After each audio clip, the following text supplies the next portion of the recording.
जय हिंद प्यारे साथियों, आप सब कैसे हैं। आशा करते हैं आप सब ठीक होंगे और अपनी तैयारी बेहतर से बेहतर तरीक़ा से कर रहे होंगे। तो चलिए आज देखते हैं क्लास ट्वेल्थ का जो है से ये हिस्ट्री है, जो चैप्टर सेकंड है। हिस्ट्री का जो है से चैप्टर सेकंड है, ये फर्स्ट बुक है। कच्चे तो फर्स्ट बुक है। इसमें जो है से आपका ये पार्ट कितना होगा, तो पार्ट 2 होगा। पार्ट 1 ऑलरेडी अपलोड कर दिया गया। अगर नहीं देखे हैं तो जा करके उसको देख लीजिएगा, ठीक है। और अगर बाबू आप चैनल पर पहली बार आए हैं तो चैनल को लाइक और शेयर करना बिल्कुल ना भूलिए, और साथ ही साथ सब्सक्राइब जरूर कीजिए। रीज़न है, जब तक आप सब्सक्राइब नहीं कीजिएगा तो आपको जो है से वीडियो सबसे पहले आप तक नहीं पहुँचेगा। और ये आपको पता होगा कि ये जो बैच है बाबू, वे 2025 के लिए बिल्कुल फ्री ऑफ कॉस्ट पूरी तरीक़ा से यहाँ पे तैयारी कराया जा रहा है पीडीएफ के साथ। इसका जो है से टेलीग्राम का लिंक डिस्क्रिप्शन में दे दिया गया, वहाँ से आप टेलीग्राम ज्वाइन कीजिए, वहाँ से पीडीएफ भी डाउनलोड कर सकते हैं। और यहाँ पे देखिए अंतिम समय है बाबू, आपका जो है से 10 चैनल से भटकने से अच्छा है कि किसी एक चैनल पर रहिए, ठीक है। किसी एक चैनल पर रहिए, कहीं से भी पढ़िए लेकिन मन लगा कर पढ़िए, ठीक ना। ये जो है से बाबू आपका चैप्टर कितना, तो चैप्टर जो है से ये आपका सेकेंड है। चैप्टर सेकेंड है, पार्ट भी सेकेंड हो जाएगा, है ना। जिसका नाम क्या चाहिए, तो राजा, किसान और नगर है। इस चैप्टर का नाम है बाबू राजा, किसान और नगर। इसके बारे में देखते हैं। तो देखिए, स्टार्ट करने से पहले रख हौसला ओ मंजर भी आएगा, प्यासे के पास चलकर समंदर भी आएगा। रख हौसला ओ मंजर भी आएगा, प्यासे के पास चलकर समंदर भी आएगा, ठीक है। लहरों से डर कर मत बैठ ये मंजिल के मुसाफिर, मंजिल भी मिलेगा और मिलने का मज़ा भी आएगा। इसलिए बाबू आप ध्यान से पढ़िए और मन लगा कर पढ़िए। देखिए पिछले जो भी बच्चे पीछे दिए थे एग्ज़ाम, इस 24 वाला सेशन 23 वाला में बहुत अच्छा रिजल्ट दिए हैं, तो आशा करते हैं आप भी बहुत अच्छे रिजल्ट दीजिएगा, है ना। तो देखिए आपका मेहनत ही आपका जो है ऊंचाई तक ले जाएगा, इसलिए ध्यान से पढ़िए। और कहाँ तक लग थे, हाँ देखिए यहाँ पे जो है से 6ठी शताब्दी पढ़ लिए थे, यहाँ से स्टार्ट करना था। आज देखेंगे कि 16 महाजनपद का चर्चा कैसे है, उसमें जो है से मगध के बारे में पढ़ना है। मेनली रूप से आपका जो है से चैप्टर यहाँ से स्टार्ट होता है। कहाँ से, तो आपका जो है से यहाँ से स्टार्ट होता है। और देखिए हम जो ही पढ़ा रहे हैं एनसीईआरटी के थ्रू पढ़ा रहे हैं। एनसीईआरटी जो है से इससे बाहर आपको एनसीईआरटी में नहीं लिखा गया है। और ये जो है से एनसीईआरटी प्लस बीच में क्या चाहिए, तो आपको क्वेश्चन बैंक को भी देख रहे हैं, उसके अकॉर्डिंग जो भी पढ़ा रहे हैं उसका एक शॉर्ट नोट्स जो है से तैयार कीजिए। नहीं तो जो भी पढ़ा रहे हैं आराम से खाली देखते चले जाइए, आपको जो है से इससे बाहर आपका एग्जाम में नहीं पूछा जाएगा, ये मेरा गारंटी है। तो चलिए देखते हैं 16 महाजनपद में मगध के बारे में चर्चा करते हैं। मगध बिहार में स्थित है। कहाँ पे, तो मगध जो है से बिहार में उस समय की बात हो रहा है। किस समय की, 6ठी शताब्दी की बात हो रहा है बाबू। मगध बिहार राज्य में स्थित है। मगध 6ठी से चौथी शताब्दी ईसा पूर्व में सबसे शक्तिशाली महाजनपद बन गया था। कैसा महाजनपद बन गया था, तो ये जो है से सबसे शक्तिशाली महाजनपद बन गया था। देखिए अभी भी कह रहे हैं, अगर पहला वीडियो नहीं देखें तो उसको भी जाकर के जरूर देखिएगा। जब तक देखिए सिलेबस को पढ़ने का मतलब होता है, किसी भी सब्जेक्ट को पढ़ने का मतलब है कि आप रेगुलर पढ़िए, तभी आपको जो है से अच्छा नॉलेज हो जाएगा, ठीक है। इसके शक्तिशाली होने के पीछे कई कारण थे। मगध का आखिर शक्तिशाली होने के पीछे बहुत सारे कारण देखने को मिल रहे हैं। पहला कारण देख लेते हैं शक्तिशाली होने के कारण। जैसे में भूमि उपज थी, जिससे अच्छी फसल हो जाती थी। भूमि उपज इसलिए थी क्योंकि बाबू ये जो है से किस नदी के किनारे स्थित था, तो ये जो है से मगध जो है से मेनली रूप से राजगीर और पटना वाला एरिया में था। तो ये जो है से मगध जो है से किसके यहाँ पे आपका गंगा भी हो जाता था, कुछ यमुना का भी हो जाता था। तो ये जो है से नदी के किनारे जो है से रहने के कारण यहाँ की फसल जो है से कैसी हो गई थी, तो उपजाऊ हो गई थी। जहाँ पे फसल उपजाऊ हो जाती है वहाँ पे जो है से आपका बहुत अच्छी तरीक़ा से जो है से वहाँ पे आर्थिक ग्रोथ देखने को मिलता है, ठीक है। लोहे का खदान उपलब्ध था। लोहा का खदान इसलिए उपलब्ध था। आप कहेगा सर बिहार में लोहा का खदान कहाँ हो गया था सर, देखिए ये जो बिहार की बात हो रहा है बाबू, ये बिहार उस समय की बात हो रहा है जिस समय जो है से ये बिहार भी हुआ करता था और साथ में जो है से क्या चीज़ हुआ करता था, तो ये जो है से अपना झारखंड भी हुआ करता था। और इस झारखंड में बाबू आपको जो है से कच्ची मिला करता था। तो ये पूरे मिला करके जो है से आपका लोहा का भी खदान हुआ करता था, उसके बारे में चर्चा कर रहा है, ठीक है। लोहे का खदान होता था। लोहे का खदान होने से क्या चीज़ फ़ायदा हुआ, तो लोहे के खदान होने से लोहे का औजार तथा हथियार बनने में आसान हो गया, जिससे खेती आसान हो गया, ठीक है। जंगलों में हाथी उपलब्ध थे। अब देखिए बड़े पैमाने पर जो है से उस समय जो है से जंगल में हाथी हुआ करती थी। और हाथी होने से क्या चीज़ फ़ायदा था, तो हाथी जो है से आपका होने से एक फ़ायदा ये देखने को मिल गया था कि सेना में हाथियों को शामिल किया जाता था। और जैसे ही हाथी का शामिल हुआ करता था तो सबसे ऊंचा जानवर में हाथी हुआ करता था, जिससे जैसे सैनिकों को बहुत हद तक आराम देखने को मिलता था युद्ध करने में। गंगा और इसकी उपनदियों में से आने जाने वाले रास्ता आसान और सस्ता था। देखिए, आप अगर एरोप्लेन से तय करते हैं कहाँ पे दूरी, तो ज़्यादा महंगा हो जाता है, ट्रेन से महंगा हो जाता है, बाई रूट जो है से महंगा होता है। लेकिन आप पानी के सहारे जो है से किसी वस्तु को जो है से आयात और निर्यात कीजिएगा ना, तो आपको सस्ता देख लिया जाता है, मिल जाता है। ठीक है, यही बात कर रहा है कि गंगा इसकी उपनदियों से आने जाने वाला रास्ता आसान और सस्ता था। पानी के थ्रू जब आता जाता था नाव के समय तो आसान हो गया था। मगध प्राकृतिक रूप से सुरक्षित था। रीजन था ना कि जैसे चारों पट्टी जैसे पहाड़ी से घिरा हुआ था, यहाँ पे नदी था, जल था, सब कुछ था, लोहे का खदान था, बहुत सारे था, इसलिए प्राकृतिक रूप से मगध जो है से क्या चीज़ से घिरा था, तो जैसे प्राकृतिक से सुरक्षित था।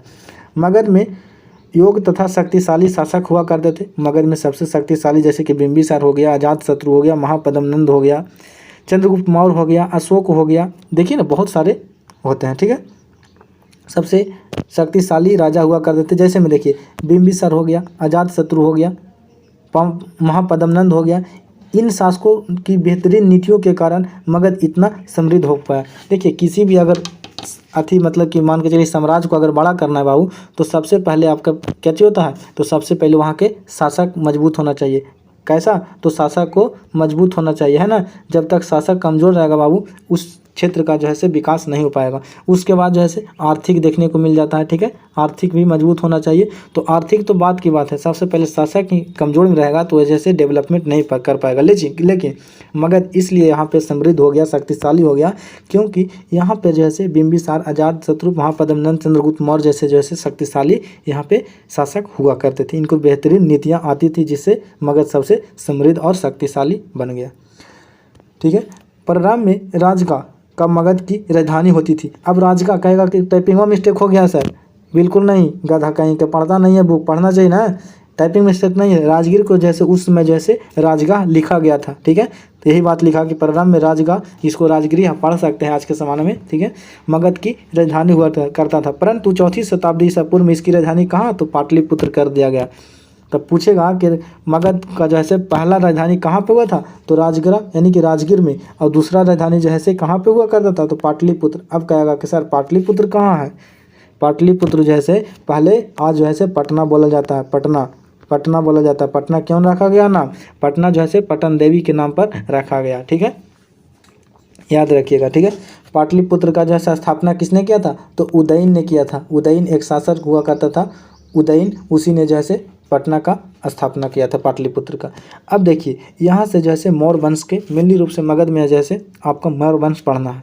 आपका जो सिलेबस में बाबू वो मौर्य वंश के बारे में सिर्फ पढ़ना है। तो चलिए अब देखते हैं मौर्य वंश के बारे में। ठीक है, मौर्य वंश स्टार्ट करते हैं कि मौर्य वंश का शासनकाल कब से कब माना जाता है, तो ये जो है 321 से 185 BC तक माना जाता है। देखिए, जो भी NCERT में है उसी को पढ़ा रहा है, इसको फॉलो करना पड़ेगा। ठीक है, घनानंद को चंद्रगुप्त मौर्य द्वारा हराकर मौर्य साम्राज्य की स्थापना की गई। घनानंद को जैसे किसने हराया था, तो घनानंद जो है चंद्रगुप्त मौर्य द्वारा जो है हराकर जो है किस साम्राज्य का स्थापना हुआ था, तो मौर्य वंश। तो पूछता है कि मौर्य वंश का जो है संस्थापक कौन थे, तो ये जो है चंद्रगुप्त मौर्य थे। किसको हरा करके, तो घनानंद को हरा करके। चंद्रगुप्त मौर्य के गुरु चाणक्य थे। चाणक्य ने चंद्रगुप्त मौर्य की सहायता की, और चाणक्य को विष्णुगुप्त तथा कौटिल्य भी कहा जाता है। अब पूछ लेता है यहाँ पे डायरेक्ट यहाँ पे कि चाणक्य या विष्णुगुप्त जो है किसको कहा जाता है, तो चाणक्य को जैसे विष्णुगुप्त प्लस कौटिल्य भी कहा जाता है। ये बात याद रखिएगा, यहीं से बनता है आपका क्वेश्चन। देखिए, जहाँ से क्वेश्चन बनता है बाबू वही आपको बतैले चल रहे हैं। ठीक है, तो विष्णुगुप्त या फिर कौटिल्य जो है किसको कहा जाता है, तो ये जैसे चाचा चाणक्य को कहा जाता है, याद रखिएगा। ठीक है, और चंद्रगुप्त मौर्य ने किसको हराया था, तो धनानंद को हराया था, ये भी बात याद रखिएगा। ठीक है,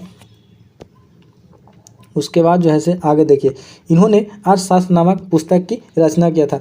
अब इन्होंने मतलब होता है कि ये जो है किसने, तो चाणक्य ने जो है किसका रचना किया था बाबू, तो अर्थशास्त्र की नामक पुस्तक की रचना किया था। इस शासन पश्चिमोत्तर में अफगानिस्तान और बलूचिस्तान तक फैला था। इसका जो है शासक, जो मगध का जो शासक था बाबू, मतलब कि मगध जो है साम्राज्य का जो है फैलाव कहाँ तक हो गया था, तो पश्चिमोत्तर में, यानी कि इधर वाला हिस्सा में जैसे अफगानिस्तान से बलूचिस्तान तक फैला था, यानी कि पाकिस्तान, गंधार सब फैला हुआ था। ठीक है, तो पूछ लेता है कि अर्थशास्त्र के लेखक कौन थे, जो चाणक्य थे। अर्थशास्त्र आपको देखने से एक मन में भ्रम चल रहा होगा कि सर अर्थशास्त्र कहीं इकोनॉमिक वाला बात तो नहीं ना है, इको वाला बात नहीं ना है। तो देखिए यहाँ पे इको यानी इकोनॉमिक्स का कोई चर्चा नहीं है, ये जो है से आपका राजनीतिक शास्त्र है। क्या चीज़? तो राजनीति के बारे में जैसे इसमें चर्चा किया गया, ना कि जैसे इकोनॉमिक्स के बारे में, आर्थिक इसमें चर्चा नहीं है। तो बहुत सारे जो है से आपको क्वेश्चन में देखिएगा हड़ाक से मारेगा, अर्थशास्त्र बोल रहा है इकोनॉमिक्स से रिलेटेड आर्थिक तंगा मार देते हैं। नहीं बाबू, अर्थशास्त्र वैसे लिखा गया है, चाणक्य के द्वारा लिखा गया है और इसमें राजनीतिक के बारे में चर्चा किया गया है। अब चलते हैं मौर्य साम्राज्य के जानकारी के स्रोत। आखिर सर मौर्य साम्राज्य के बारे में इतना जानकारी हम लोग के कहाँ से मिला है? तो देखिए साहित्यिक स्रोत और पुरातात्विक स्रोत, साहित्यिक स्रोत और पुरातात्विक स्रोत दोनों से मिला है। अब साहित्यिक स्रोत मतलब क्या चीज़ होता है? तो आपको एक एक टर्म को जानना जरूरी है। साहित्यिक स्रोत होता है बाबू जैसे कि बुक वगैरह होता है, ठीक है, जो कोई लिखा है उसको जो है साहित्यिक स्रोत। अब पुरातात्विक स्रोत मतलब होता है ना कि कोई भी वस्तु हो गया, जैसे प्राचीन भवन हो गया, स्तूप हो गया, इमारतें हो गया, गुफाएं हो गया, मृदभांड हो गया, अभिलेख हो गया, अशोक के अभिलेख तथा मूर्तिकला से जो है पुरातात्विक स्रोत कहा जाता है। लेकिन साहित्यिक स्रोत में कौन होता है? तो जैन और बौद्ध धर्म का जो साहित्य है वो साहित्यिक स्रोत में आएगा। इसी से जो है 16 महाजनपद का तो चर्चा देखने को मिला है। अर्थशास्त्र हो गया, इंडिका हो गया। तो अर्थशास्त्र किसने लिखा था? तो चाणक्य ने। और इंडिका किसने लिखा है? तो याद रखिएगा मेगास्थनीज ने लिखा है। पुराण हो गया, मुद्रा राक्षस हो गया। मुद्रा राक्षस किसने लिखा है? तो विशाख दशम। देखिए एक एक के बारे में चर्चा करेंगे, याद रखने अगर नहीं हो रहा है तो कोई बात नहीं, ये सब जितना भी बुक है बाबू आगे देखने को मिलेगा, ठीक है। ब्राह्मण ग्रंथ हो गया, ठीक है। इससे जो है से आपका जो है से किसको बारे में? तो चंद्रगुप्त मौर्य के बारे में चर्चा देखने को मिलती है। फिर एक नज़र जैन और बौद्ध साहित्य हो गया, अर्थशास्त्र इंडिका हो गया, पुराण और मुद्रा राक्षस हो गया, ब्राह्मण ग्रंथ हो गया। शुरू में देखते हैं भवन हो गया, स्तूप हो गया, इमारत हो गया, गुफाएं हो गया, मृदभांड हो गया। अब आगे चलते हैं चाणक्य द्वारा लिखी गई अर्थशास्त्र के बारे में। अब देखते हैं कि इसमें जो है क्या चीज़ सी लिखा गया था, ठीक है। तो देखिए चाणक्य द्वारा लिखी गई अर्थशास्त्र मौर्य साम्राज्य के बारे में जानकारी देता है। तो पूछता है कि अर्थशास्त्र से कौन साम्राज्य के बारे में जानकारी मिलता है? तो ये जैसे चंद्रगुप्त मौर्य के बारे में जानकारी मिलता है। अर्थशास्त्र में राजनीतिक तथा लोक प्रशासन का वर्णन है। अभी जस्ट बता रहे थे किसके बारे में वर्णन है? तो ये जैसे राजनीतिक के बारे में और लोक शासन के बारे में वर्णन है, प्रशासन के बारे में। इसमें जैसे आर्थिक के बारे में किसी प्रकार से कोई चर्चा नहीं है। यूनानी राजदूत मेगास्थनीज ने क्या चीज़ लिखा था? तो यूनानी राजदूत जो है मेगास्थनीज ने जो है क्या चीज़ लिखा था? तो ये जो पुस्तक का नाम लिखा था बाबू, पुस्तक लिखा था उसका नाम था क्या चीज़? तो उसका जो नाम था बाबू वे इंडिका था। इंडिका था। मौर्य साम्राज्य का वर्णन करते हुए पुराणों में मौर्य साम्राज्य की जानकारी मिलता है, ठीक है। विशाख दत्त ने जैसे मुद्रा राक्षस लिखा। मुद्रा राक्षस किसने लिखा? तो जैसे विशाख दत्त ने लिखा है, ठीक है। चाणक्य की नीति द्वारा चंद्रगुप्त मौर्य ने नंद वंश को अंत किया। किसका अंत किया? तो नंद वंश को अंत किया यानी कि समाप्त किया। अब देखिए बात तो आपको चाणक्य तो समझ में आ रहा है कि चाणक्य जो है से चंद्रगुप्त मौर्य का गुरु थे। लेकिन सर ये राजदूत मेगास्थनीज कौन था? तो रीजन था ना बाबू कि जब सिकंदर भारत पर आक्रमण कर रहा था, सिकंदर जो है से भारत पर आक्रमण कर रहा था, तो उस समय जो है से सिकंदर का जो है से सेनापति कौन हुआ करता था? तो सेल्यूकड निकेटर हुआ करता था। सेल्यूकड निकेटर ने जो है से सिकंदर तो हार कर भागा, चल गया बिना लड़े हुए। लेकिन सेल्यूकड निकेटर जो है से युद्ध हो गया किसको साथ? तो चंद्रगुप्त मौर्य के साथ युद्ध हुआ। उसका जो है से युद्ध इस बात पर टल गया ना कि ये जो है चाणक्य से जो है न चंद्रगुप्त मौर्य से जो है सेल्यूकड निकेटर अपनी बेटी को शादी करने के लिए तैयार हो गए। उसी का जो है देख रेख में जो है कौन हुआ था? तो आया था मेगास्थनीज जो है राजदूत बनकर आया था। किसका देखने के लिए? तो चंद्रगुप्त के और दिया के रेख मतलब कि रक्षा करने के लिए। उसी ने जैसे रहते रहते एक बुक लिख दिया जिसका नाम था इंडिका, ठीक है। विशाख दत्त ने मुद्रा राक्षस लिखा, ठीक है। अब देखिए मौर्य साम्राज्य की स्थापना किया और चंद्रगुप्त ने जैसे नंद वंश को हराकर धनानंद को हराकर जैसे मौर्य साम्राज्य का स्थापना किया। ब्राह्मण ग्रंथ तथा धार्मिक ग्रंथों से उस समय के समाज तथा उनके नियमों का वर्णन मिलता है। ब्राह्मण ग्रंथ से क्या चीज़ मिलता है? तो धर्मशास्त्र से उस समय के समाज और उनके नियमों का वर्णन मिलता है। मौर्य काल के प्राचीन भवन और स्तूपों से जानकारी प्राप्त होती है। किससे? तो भवन से, स्तूप से जानकारी प्राप्त होती है। मौर्यकालीन मृदभांड से उस मौर्य इतिहास की जानकारी मिलती है। ये सब तो बात समझ रहे हैं। अब देखते हैं पत्थर पर लिखे अभिलेख मौर्य काल की महत्वपूर्ण जानकारी प्रदान करता है, ठीक है। जैसे कि रुद्रदमन का अभिलेख जूनागढ़ में जो मिला उसमें लिखा गया है कि चंद्रगुप्त मौर्य ने जैसे यहाँ का नहर का निर्माण करवाया था। मौर्य काल की मूर्तिकला मौर्य इतिहास को जानकारी प्रदान करता है, ठीक है। अब चलते हैं जानकारी के स्रोत देख लिए, उसके बाद देख लेते हैं मौर्य साम्राज्य में प्रशासन। कि यहाँ के प्रशासन कैसी थी। तो मौर्य साम्राज्य में 5 प्रमुख राजनीतिक केंद्र थे और राजधानी का 4 प्रांतीय केंद्र थे। मौर्य साम्राज्य में 5 प्रमुख राजनीतिक केंद्र थे और कितना, तो 4 और राजधानी और 4 प्रांतीय केंद्र हुआ करता था। ठीक है, राजधानी कौन था, अब देखते हैं। राजधानी पाटलिपुत्र, जिसको जैसे आज पटना बोला जाता है। तो यहीं से पूछ लेता है कि पटना जैसे किसके नाम पर रखा गया, तो ये जैसे पाटन देवी के नाम पर रखा गया, यह बात भी याद रखिएगा। अब 4 प्रांतीय केंद्र में देखते हैं कि कौन कौन था। तो पहला जो था से तक्षशिला था, दूसरा जो था से तोसली था, उज्जैनी था और फिर सुवर्णगिरी था। सुवर्णगिरी कहाँ पड़ता है, तो ये जैसे कर्नाटक पड़ता है, कर्नाटक में पड़ता है। स्वर्णगिरी जैसे कर्नाटक में पड़ता है। ये 4 प्रांतीय था। देखते हैं कि अशोक के अभिलेखों के अनुसार पाकिस्तान से पश्चिमोत्तर से लेकर के आंध्र प्रदेश, उड़ीसा, उत्तरांचल तथा हर स्थल पर एक जैसे संवेदनशील उत्कीर्ण मिले हैं। तक्षशिला और उज्जैन दोनों लंबी दूरी वाले महत्वपूर्ण व्यापार मार्ग पर स्थित था। स्वर्णगिरी कर्नाटक में साम्राज्य के उचित संचालन के लिए जमीन और नदी दोनों मार्ग से आना जाना रहता था।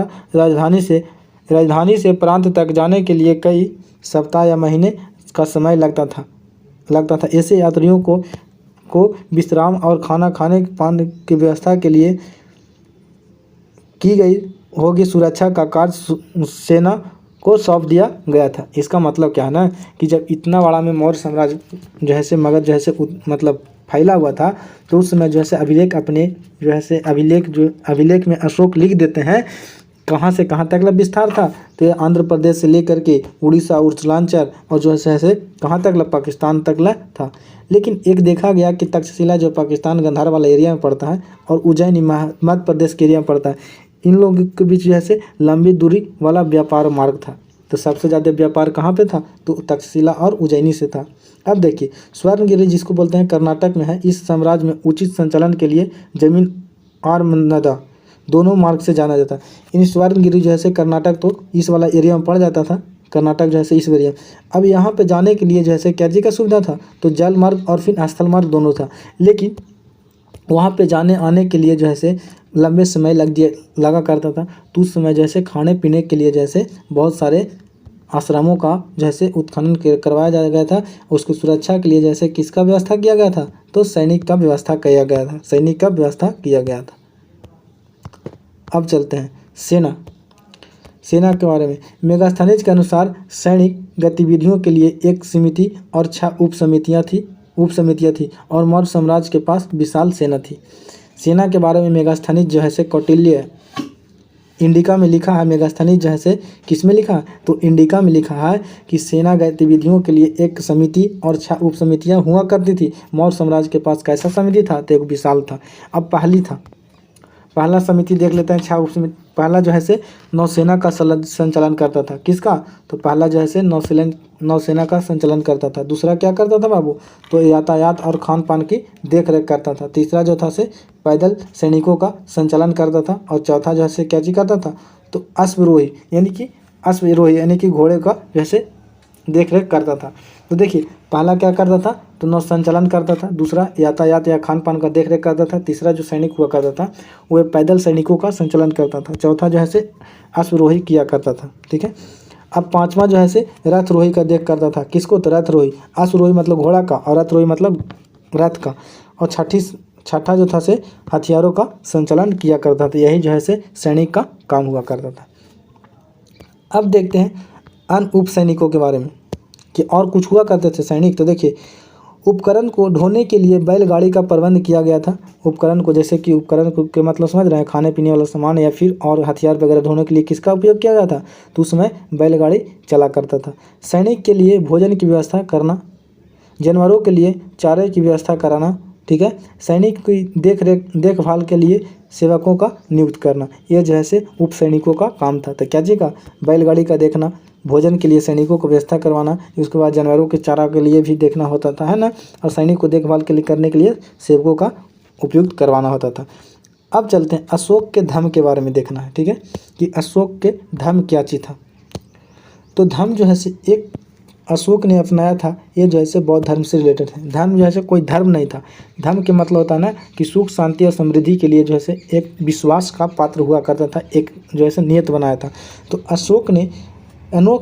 अशोक के अनुसार धर्म के माध्यम से लोगों का जीवन इस संसार में तथा इसके बाद के संसार में अच्छा रहेगा। धर्म के प्रचार के लिए धम्म महामत नाम से अधिकारी को नियुक्त किया था। अशोक का मानना था बाबू कि ये जो है बौद्ध धर्म अपनाया था, उसके कारण जो है इसने एक धर्म का नीति शुरू किया था। धर्म के नीति के मतलब होता है ना कि ये जैसे बौद्ध धर्म को प्रचार प्रसार किया करता था धर्म के नियम से। इसका ये मतलब नहीं था कि जैसे अशोक का जो है धर्म जो है किसी पर प्रेशर डालता था। कहता था अशोक कि चाचा जिसको जो है धर्म का मतलब कि हिस्सा बनना है, यानी बौद्ध धर्म का हिस्सा बनना है, वे स्वेच्छा से बनिए, कोई बात नहीं है। लेकिन अगर नहीं बनना चाहते हैं तो आप फ्री हैं, आपका जो है रिस्पेक्ट है।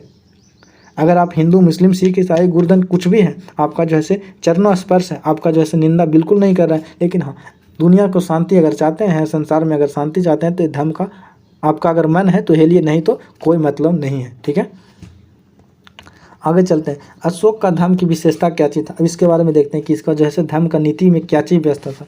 तो बड़ों का सम्मान करना। देखिए यहाँ पे देखिएगा, धर्म के मतलब क्या चीज़ कोई धर्म से रिलेटेड नहीं था। ये जो है अपने आप को एक अच्छा संस्कारी जीवन देने के लिए इस नीति का शुरुआत किया था। किससे प्रेरित होगा, तो बौद्ध धर्म से रिलेटेड। बड़ों का सम्मान करना, जैसे प्रणाम छूकर प्रणाम चाचा, प्रणाम ऐसा करना। ठीक है, उसके बाद सत्य बोलना, सही बोलना। अरे बाप रे बाप, आज के ज़माना में भाई सही बोलना बात बस की बात है जी। सही बोलिएगा तो तुरंत कट जाएगा। ठीक है, उसके बाद है अपने से छोटे के साथ उचित व्यवहार करना। ठीक है, अब अपने से छोटे के साथ उचित व्यवहार करना। देखिए बड़ों का सम्मान करना चाहिए, बात सही है।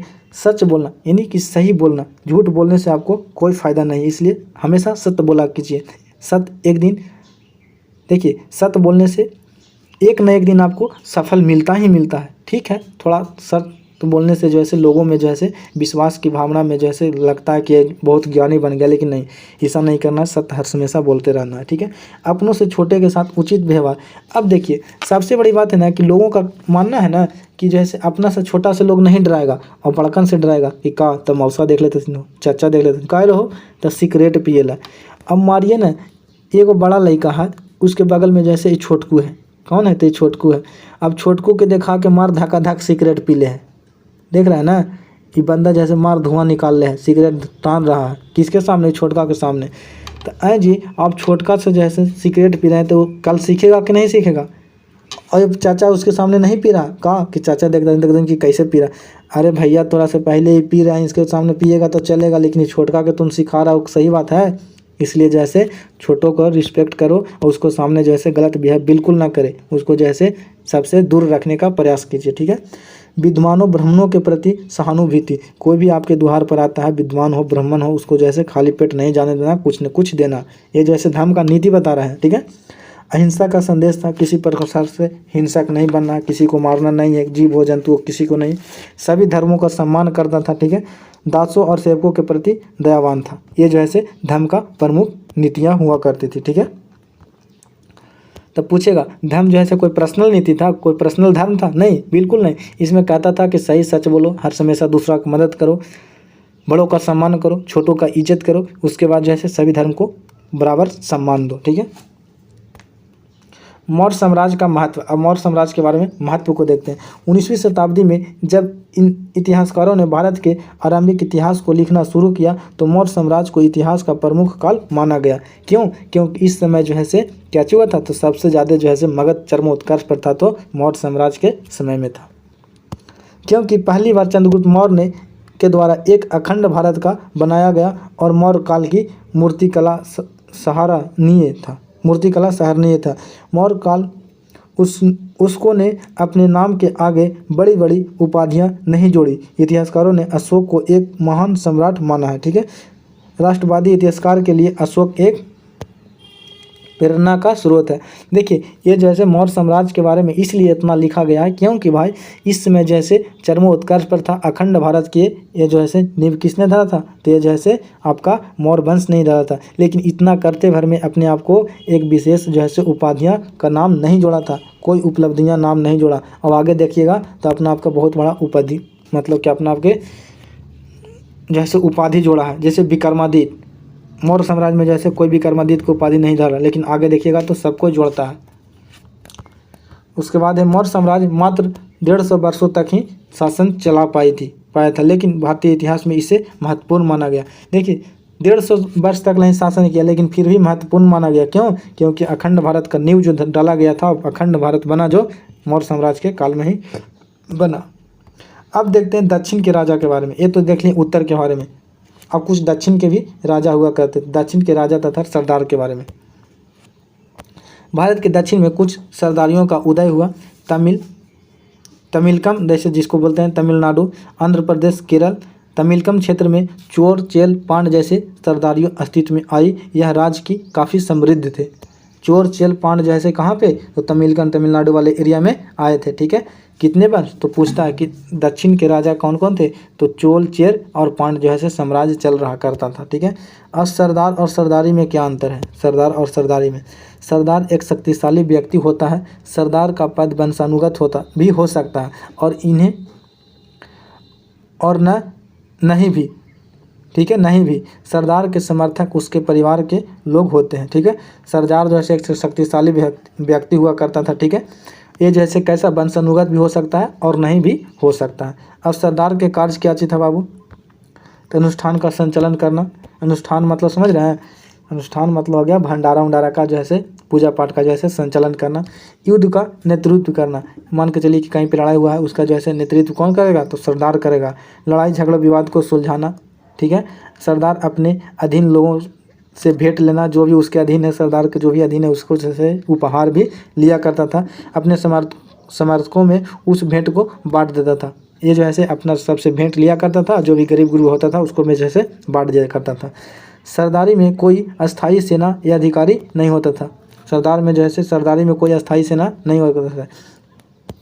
ठीक है, इन राज्यों के बारे में जानकारी प्राचीन तमिल संगम से मिलता है। अब जो है ये सब के बारे में जानकारी कहाँ से मिलता है बाबू? तो दक्षिण के बारे में जो है जानकारी जो है तमिल संगम साहित्य से मिलता है। याद रखिएगा, पूछता है कि तमिलकम के बारे में जैसे चोर, चेल, पांड के बारे में जानकारी कहाँ से मिलता है? तो जैसे तमिलकम संगम ग्रंथ से मिलता है, तमिल संगम ग्रंथ से।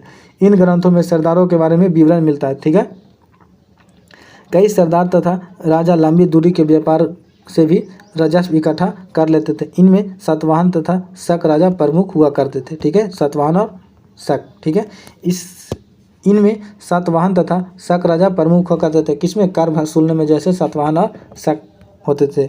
सरदार अपने अधीन लोगों से भेंट लेता था और अपने समर्थकों में उस भेंट को बांट देता था। सरदारी में कोई अस्थाई सेना या अधिकारी नहीं हुआ करता था। ठीक है, अब देखिए यहाँ तक लोग देख लिए। उसके बाद आता है दैविक शक्तियाँ के बारे में।